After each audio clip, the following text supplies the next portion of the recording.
Karina's sitting there with a wee headscarf on like the Virgin Mary, calling Jamie aggressive and saying that she doesn't want to teach her kids to speak like that. What does she want to teach her kids? To put up with an aggressive man and take the blame for his actions? Alright then.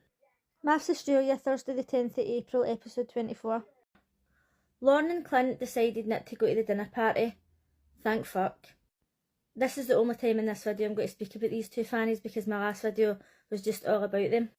They decided not to go to the dinner party because she wanted to put on her wee peenie, make the dinner, do the dishes. She's not got one bit of interest in him and he's just simping after her. And she has said before that he's not an alpha male. 100% he's a total beta and he's a total fanny.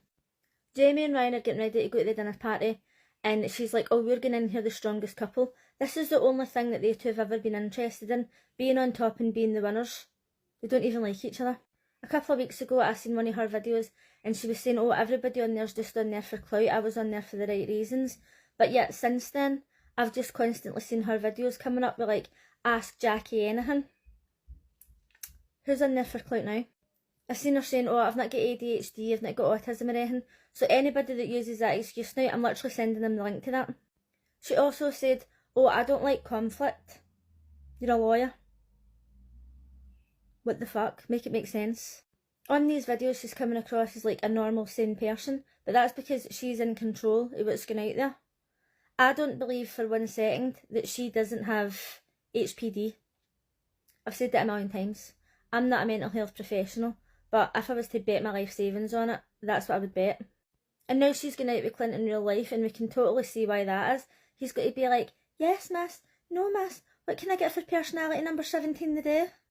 Beth wanted an apology for Ryan for calling her classless, but I do think it was more the fact that Ryan went and spoke to TJ and asked what he thought of her behaviour, like as if it's fucking 1795.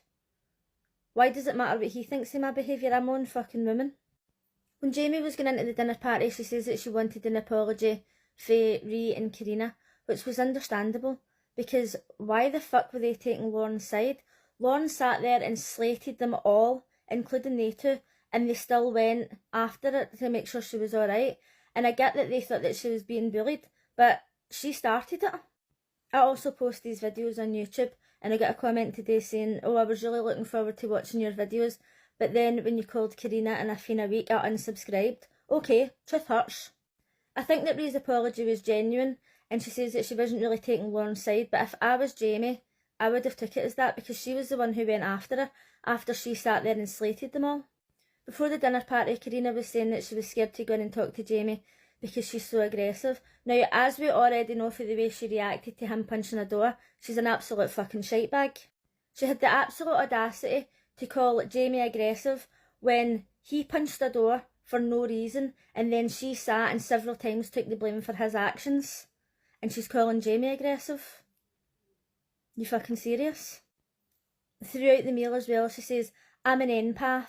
I try and see the good in people. Well, guess what, Karina? Some people don't have good in them. Some people are just blatant cunts.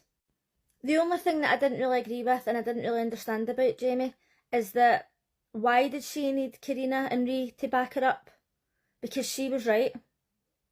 And she could have got an apology, but at the end of the day it was too late. They had already took Lauren's side, so they can fucking shove their apologies. For whatever reason, Veronica decides to pipe up and she's like, oh, you were aggressive or whatever it was, right, fine. That's her opinion. But then did she expect Jamie to sit there and not say anything? When she mentioned that she went to see Lauren and she's like, oh, thanks, Jamie. Well, what the fuck did you think I was going to do, sit with my mouth shut? What the fuck's wrong with these bitches? Lauren and Veronica are doing a fucking amazing job at just making Elliot look like a nice guy. It's fucked. Afina was saying that at the end of the commitment ceremony when she said stay, she instantly regretted it, but at the end of the retreat she was glad that she stayed because they were getting along really well. What I have noticed about Afina is that she's always willing to stick up for people and speak out and be loud until it's against Adrian, and then she'll just sit like that. Not saying anything. It fucking drives me insane. And what the fuck's going on with him? All of a sudden, like in the past 2 episodes when they were at the couples retreat, I was agreeing with what he was saying, and then in this episode he's like, oh, we're getting on great, this is the best we've ever got on. Was this to do with the fact that his sisters and his best pal were cunts, and then he thought, you know what, that's in camera, I'm going to have to change things around a wee bit? It's certainly not because he's a nice guy. Now, while I'm on Jamie's side, I do think that at the dinner table she was shouting and stuff a bit much, but people weren't listening to her and they were still trying to defend Lauren, even though Lauren's a complete fucking bitch. I can't be bothered with Karina's holier than thou fucking attitude. Oh, I don't want to teach my kids to speak like that. Worry about it when and if you have kids. And see, if I was Jamie, I'd say, you think I'm aggressive? Well, do you know what? See, the next time he loses his shit and he fucking swings a punch and he misses the door, don't fucking come greeting to me. So I'm hoping that on Monday the two fannies for the start of the video leave, because I don't want to look at them any longer. It fills me with such fucking rage. The only couple that I'm even interested in at this point is Jamie and Dave. Let me know what you thought of the dinner party and I'll see you again next time. Bye!